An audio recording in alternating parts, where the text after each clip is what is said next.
Hello students, आज हम पढ़ने जा रहे हैं क्लास 10 का एक बहुत ही इम्पोर्टेंट चैप्टर आनुवांशिकता एवं जैव विकास, जिसको इंग्लिश में कहते हैं हेरिडिटी एंड एवोल्यूशन।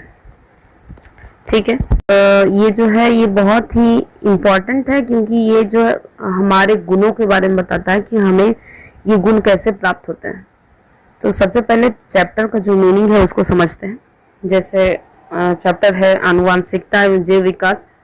तो आनुवांशिकता का मतलब है कि हमें जो गुण मिले हैं वो गुण या तो हमारे पूर्वजों के द्वारा या हमारे माता पिता के द्वारा हमें प्राप्त होते हैं।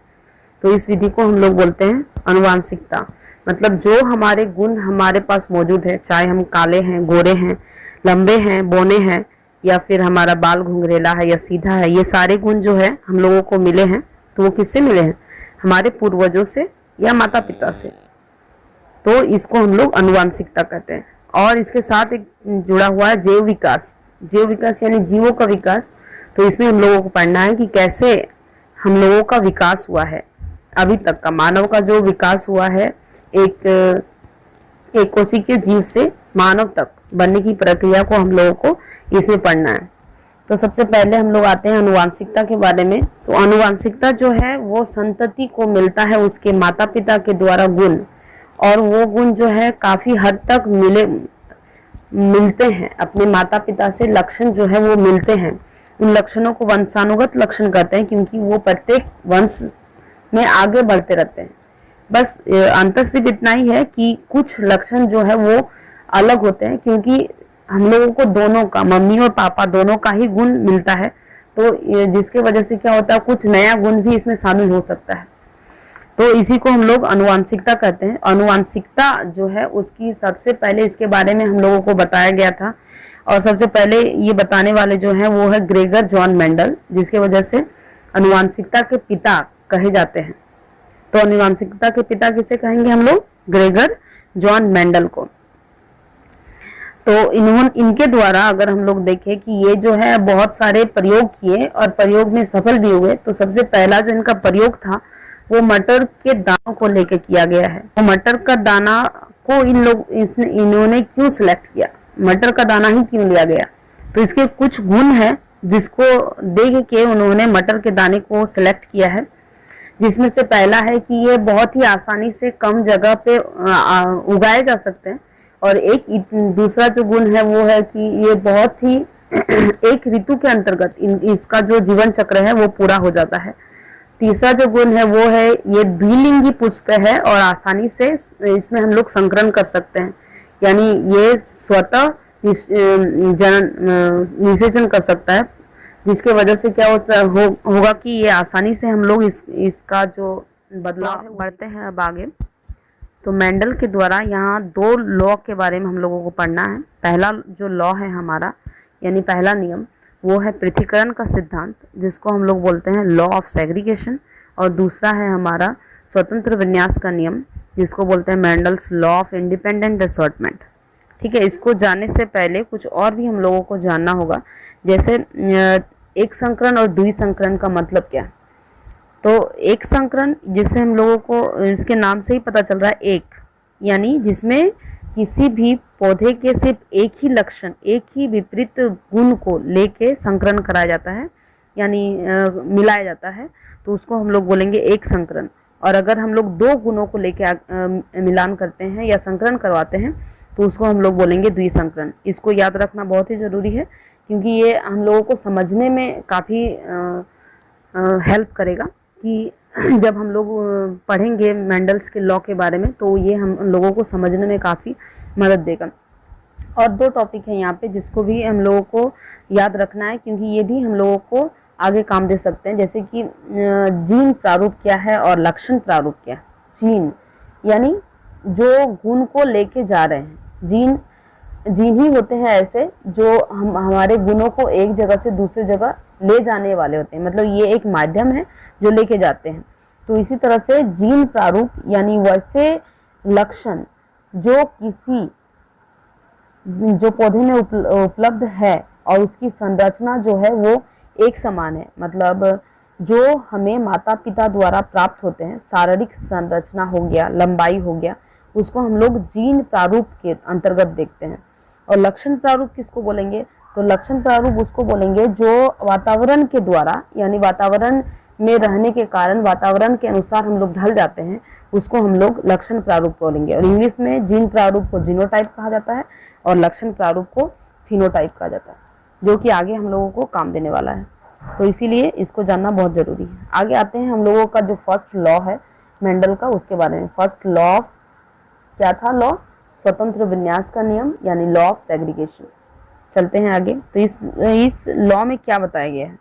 तो इस लॉ को समझने के लिए हम लोगों को एक ड्राइंग के साथ ही इसको समझना होगा।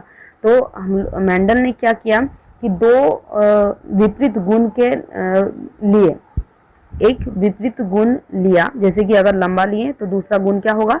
बोना होगा। तो लंबा और बोना को लिया गया और दोनों को एक साथ संकरण कराया गया। तो अंत में हम लोग देखते हैं कि जो हमारा रिजल्ट आता है वो क्या आता है? लंबा आता है। फिर जब लंबा पौधे का फिर से संकरण कराया जाता है लंबे पौधे के साथ, तो हमारा 4 इसमें रिजल्ट आता है।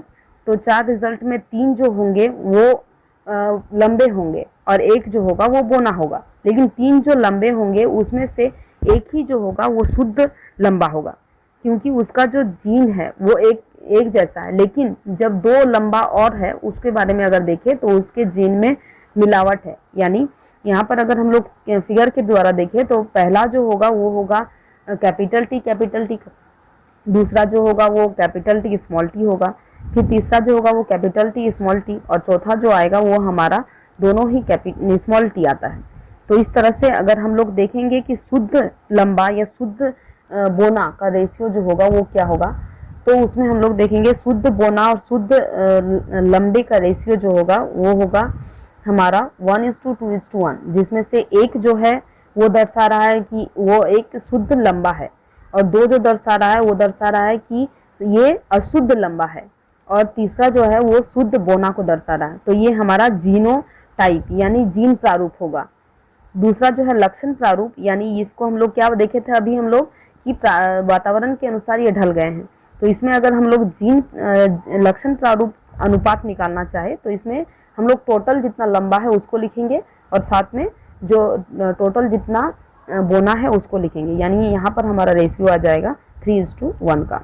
दूसरे नियम के बारे में हम लोग पढ़ने जा रहे हैं, तो जिसमें हम लोग देखें कि इसमें जो लॉ के बारे में बताया गया, तो इसमें द्विसंकरण कराया जा रहा है, यानी इसमें 2 गुण विपरीत गुणों को लिया जा रहा है। तो पहला जो गुण है वो हमारा पीला और गोल, और दूसरा जो गुण होगा वो होगा हरा और झुर्रीदार। तो पीला के लिए हम लोग येलो का इस्तेमाल कर रहे हैं, यानी YY लिख सकते हैं, और गोल के लिए हम लोग राउंड यानी RR। तो यहाँ पर YY और RR लिखते हैं। और दूसरा जो है वो हमारा है हरा और झुर्रीदार। तो हरा के लिए यहाँ पर हम लोग स्मॉल y लिखते हैं और झुर्रीदार के लिए स्मॉल r, यानी यहाँ पर हो जाएगा स्मॉल y स्मॉल r। ठीक है, तो इसका जो जीन आएगा वो आ जाएगा हमारा y पीला और गोल का कैपिटल Y और कैपिटल R, और हरा और झुर्रीदार का स्मॉल y और स्मॉल r।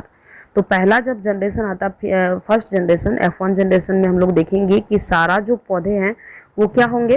पीला और गोल, यानी ये क्या हो गया? डोमिनेंट कर दिया ना किसको? जो हरा और झुर्रीदार को। तो हरा और झुर्रीदार जो पौधा था वो अपना गुण को प्रदर्शित नहीं कर पाया, लेकिन पीला और गोल जो है वो अपना गुण को प्रदर्शित किया, यानी ये प्रभावी गुण हो गए। उसी प्रकार जब इसका संकरण कराएगा दूसरी पीढ़ी में, तो उसमें हम लोग देखते हैं कि गोल और हरा और गोल और पीला पौधे जब हरा और झुर्रीदार के साथ संकरण कराया गया, तो उसमें जो युग्मक बनेंगे वो कुछ इस प्रकार है, जो कि टेबल में दिखाया जा रहा है। वो होगा capital Y capital R, capital Y small R, small Y capital R, small y और स्मॉल r। और दूसरी तरफ भी वही होगा, capital Y capital R, capital Y small r, small y और कैपिटल R, और चौथा जो है स्मॉल y और स्मॉल r का। तो इसमें हम लोग जब फ्यूज़न करवाते हैं तो हम लोग देखते हैं कि अलग अलग तरीका का यहाँ पर पौधे हम लोगों को प्राप्त हो रहे हैं। यानी यहाँ किसी को कोई डोमिनेट नहीं कर रहा, यहाँ जिसका जैसे गुण प्रदर्शित कर पाया वो अपने गुण को दर्शाते हैं। तो इसी तरह से इसको इसीलिए कहा गया स्वतंत्र विन्यास का नियम, क्योंकि यहाँ बहुत सारे हम लोगों को वैरायटी दिखाई दे रहे हैं, जिसके वजह से इसका नाम दिया गया है स्वतंत्र विन्यास का नियम। और इसमें जो रेशियो होगा कुछ इस तरह है। अगर हम लोग लक्षण प्रारूप देखें, लक्षण प्रारूपी रेशियो अगर देखते हैं तो उसमें होगा गोल और पीला का रेशियो वो है 9, गोल और हरा का रेशियो वो है 3, और झुरीदार पीला का है 3 और झुरीदार हरा का है 1। यानी लक्षण प्रारूपी अनुपात या रेशियो हम लोग देखें तो हो गया 9:3:3:1, जहाँ पर 9 जो है वो गोल पीला है, 3 जो है वो गोल हरा है, और 3 जो है वो झुरीदार पीला है, और 1 जो है वो है झुरीदार हरा। उसी तरह से जीन प्रारूप अगर हम लोग देखें तो वहाँ पर हम लोग देखते हैं बहुत सारा यहाँ पर वैरायटी मिलेगा हम लोगों को, जिसमें से उसका अनुपात हम लोग देखेंगे तो 1:2:2:1, 4:2:1:2:1 का। तो ये बहुत ही बड़ा रेशियो है जिसको हम लोगों को याद रखना संभव नहीं है। तो इसको जब हम लोग करेंगे तो अपने आप ही ये हम लोगों का कंठस्थ हो जाएगा। तो ये हमारा था दूसरा नियम, क्योंकि यहाँ पर सारे गुण जो है वो एक दूसरे को डोमिनेट नहीं कर रहे हैं, वो सारे गुण प्रदर्शित कर रहे हैं।